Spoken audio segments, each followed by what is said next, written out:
Hey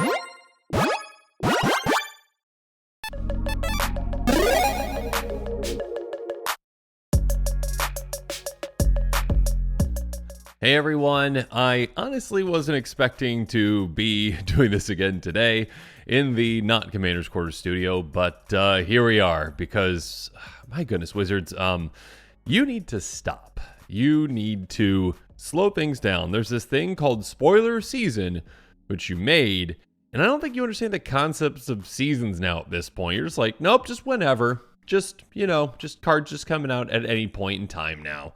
Just no rhyme or reason. Just, you know what? Okay, where can we fit another card? Where can we get more attention? Where, can people start talking about Wizards again? You're kind of like that kid that like needs a birthday celebrated for like a full month.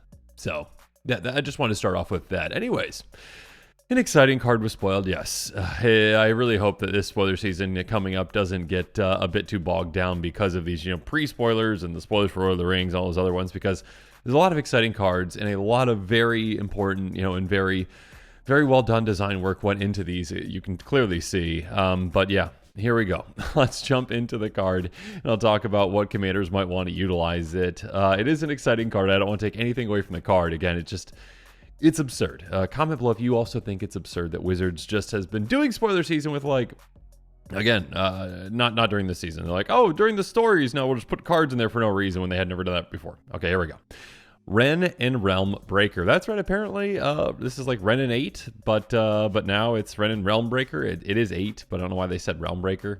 A Realmbreaker I think is the world tree, right? Turned bad, but now apparently good. Anyways, legendary planeswalker Wrenn starts up with 4 starting loyalty, 1 green, so very low to the ground. Again, not as low to the ground as Wrenn and 6, but yeah, 3 mana, very low to the ground planeswalker, and a very powerful one at that. Lands you control have tap at 1 mana of any color. That is huge. Just a static ability on this.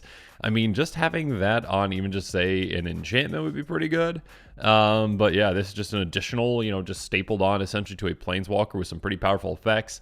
That's really nice. So here you go. +1, up to 1 target land you control becomes a 3/3 elemental creature with vigilance, hexproof, and haste on, and until your next turn it's still a land. So some protection built in there, just being able to make one of your lands into a 3/3 that can't be targeted by your opponent's spells, which is nice. Again, that is one of the downsides, turning one of your lands into a creature is that, they destroy that land, then, that's essentially, okay, you're down a creature, but you're also down, more importantly, a resource, like, a land. So, and that also having vigilance is nice too, so you can swing with it still and still keep it back either for mana or for blocking. Also, I mean, it's something that can be used, obviously, to protect Wrenn, the planeswalker, itself. So, -2. Mill 3 cards. You may put a permanent card from among the milled cards into your hand. That's just nice card advantage. Again, if milling 3, getting a permanent, if you're using this in a deck that's mostly permanents and not a lot of it's in sorceries, you're probably going to hit at least one thing every single time.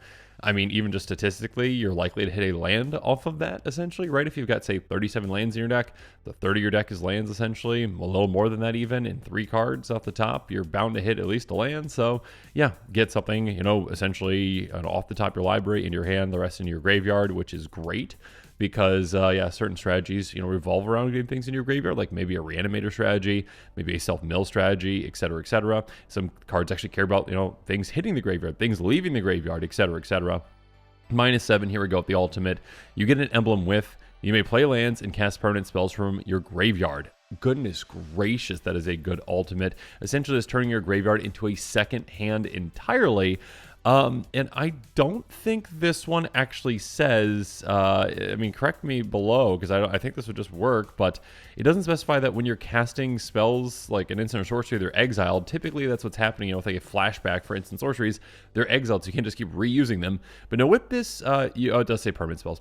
There's the thing. So yeah, I guess, more so with it, there's the hiccup, but again, why this is a quick take. So yeah, I guess still with something, it's a permanent spell, so you can't do that with instant sorceries. That's why it doesn't have that text on there. But yeah, even like, let's just say Sakura Tri-Belter, that's just a repeat rampant growth again and again and again. You can keep, casting, sacrificing, casting, sacrificing, casting, sacrificing. Of course, playing lands from your graveyard can be great as well. Simply a simple evolving wilds in your graveyard can just be used again and again and again. Any kind of fetch lands can essentially just do that. And if you got ways to play additional lands, that's great too. There's a lot of decks that can really take advantage of being able to utilize their graveyard essentially as a second hand, again, for more permanent heavy decks. Yeah, not instant sorceries. Again, I should have. There's gonna be comments on that, I'm sure, but I messed up on that. That's okay.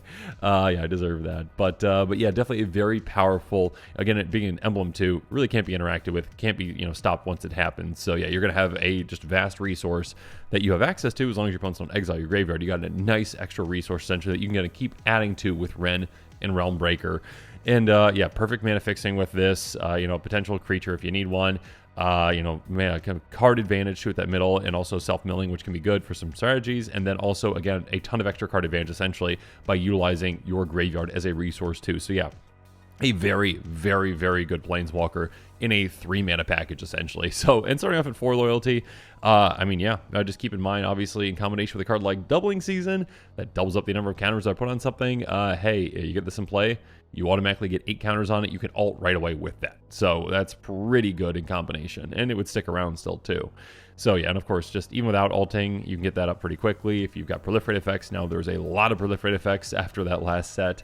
So yeah, you can get that up pretty quickly to that amount that you need to ult. But now let's talk about kind of just actually some cards that probably this was inspired by, and at least that I think it was, I assume. And then let's talk about some cards, some commanders that actually might want to utilize this card. So let's first jump into, well, the World Tree. Yeah, go figure, the World Tree. This is the first card that came to my mind when I, saw this, because I think the World Tree, again, correct me in the comments below if I'm wrong.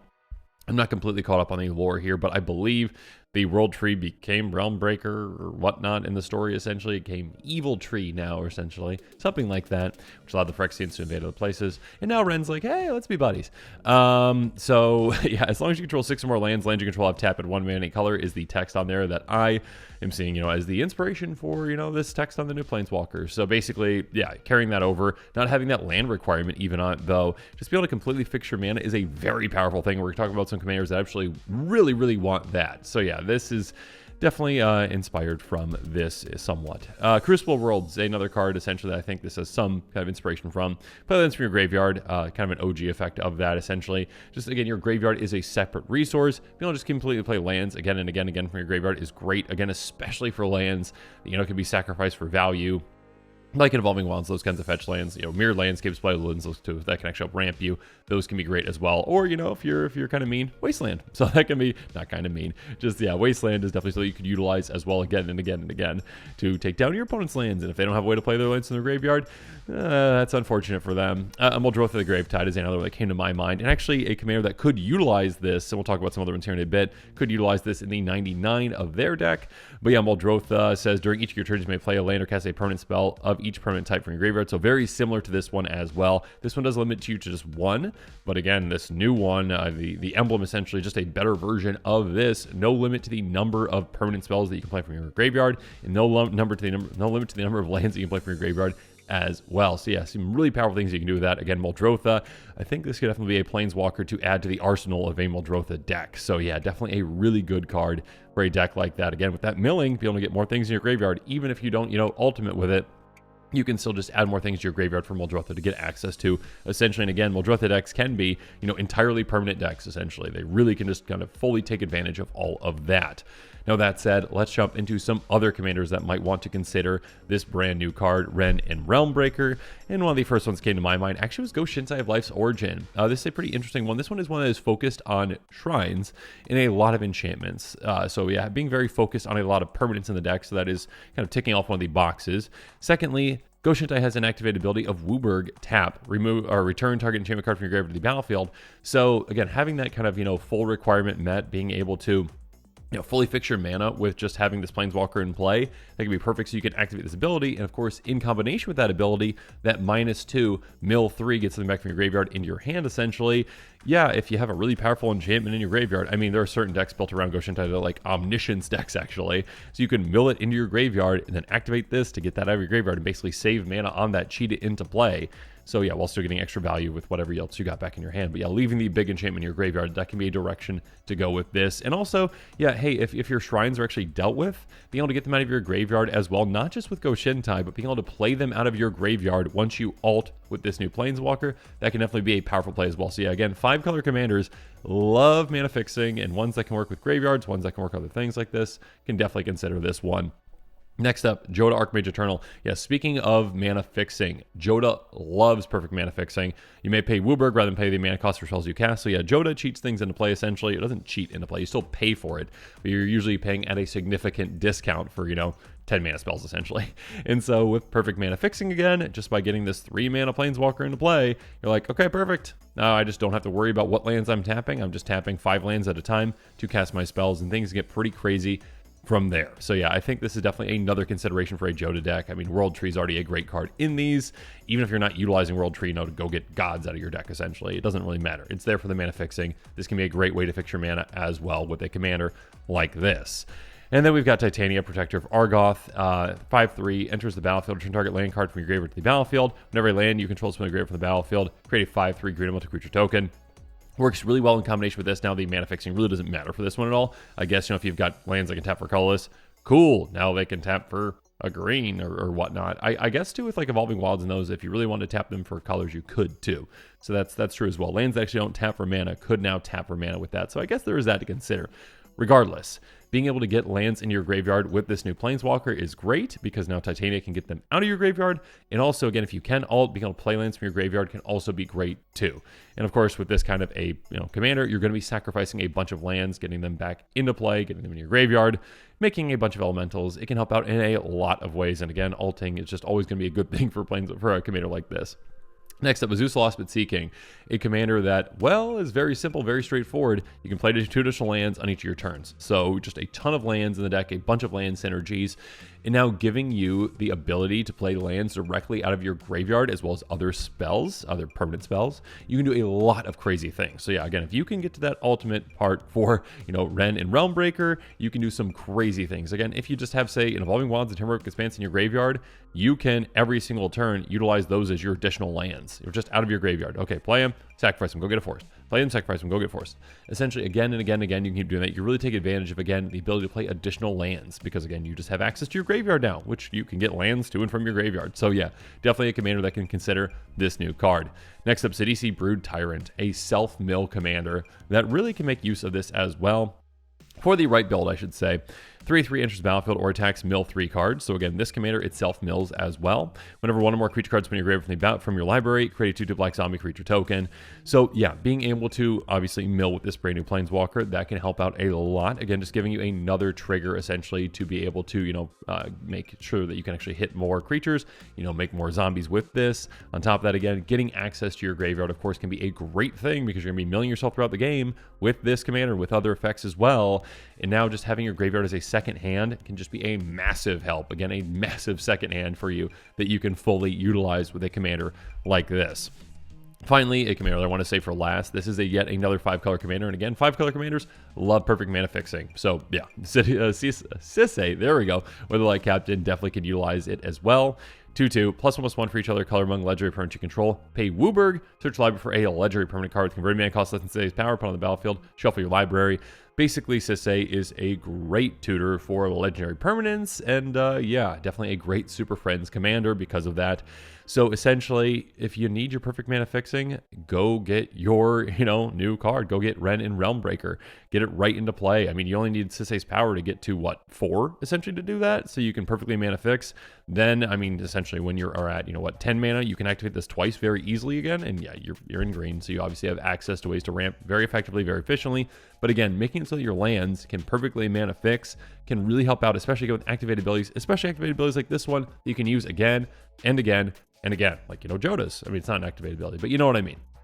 Being able to perfect mana fix can make a massive difference and can just kind of save you a headache on, okay, I need to tap these lands for this, keep this mana over here for that. just kind of can save you a headache. And again, with a, Planeswalker, Tribal, a Super Friends deck, this is a really high impact Planeswalker that can make a big difference. And again, in this kind of deck, you're probably gonna have like doubling season 2. So again, you might just be able to get that ultimate right away when you get it out. So yeah, have fun with that. Yeah, I think overall a very interesting card, one that can definitely have a big impact on a lot of decks out there. Again, 5-color decks absolutely love mana fixing. Perfect mana fixing is great. Yeah, that making a 3/3 elemental, cool. I mean, that's not really all that impactful compared to the other parts. But again, if you can get to that ultimate, that's huge. Milling is great for certain decks as well, and kind of set yourself up for some extra value for that ultimate too. So yeah, in the right deck, this can definitely make an impact. Super Friends, self-mill, land strategies, essentially. Yeah, they all can just really utilize a Planeswalker like this. And I will again leave you with Wizards. Please, please, please slow down. Just spoiler season. Just keep it to the season, okay? Just make it easier for everyone to digest instead of just bombarding people left and right with all these spoilers. It's exciting to see a really well-designed card like this. It's exciting to see this card be able to make an impact in places. And yes, I mean, this Wrenn and Realmbreaker does have a place in the story, but that doesn't mean you need to share the card when the story comes out. So, at least in my opinion. Let me know in the comments what your thoughts are on this. Is Wizards okay with doing spoilers all the time, essentially? So, yeah, just let me know in the comments what your thoughts are on this. Let me know your thoughts are on the card. And of course, as always, thanks again, and have a good one.